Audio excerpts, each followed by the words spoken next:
Du bist deine lebendige Studie, Punkt. Und du bist deine, es kann dir niemand sagen, wie du sollst essen. Es kann dir niemand sagen, du musst auf den Körper hören, du musst auf das hören, was will ich. Das Innen, wo redet, das Innen, wo dir sagt, was gut ist, da haben wir alle.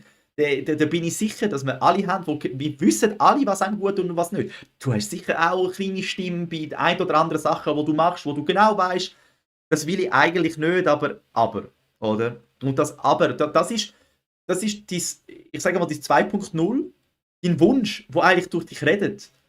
Ich sage mal, wenn du bei irgendetwas, ob das bei Rauchen ist oder ob das bei Zucker oder keine Ahnung bei was ist, wo du merkst, ja eigentlich will ich das gar nicht weglassen. Wirklich weglassen, weil das ist deine Befreiung in deinen nächsten Bewusstseinszustand. Weil dein Körper sagt dir's.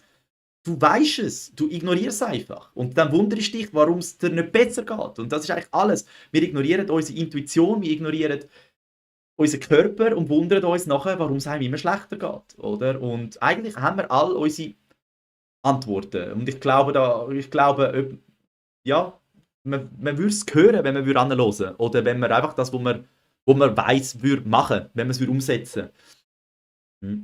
Und ja, da habe ich halt auch für mich gemerkt, null ist einfacher wie ein bisschen. Aber ich glaube, das sind auch alle anders und das muss halt jeder selber anschauen.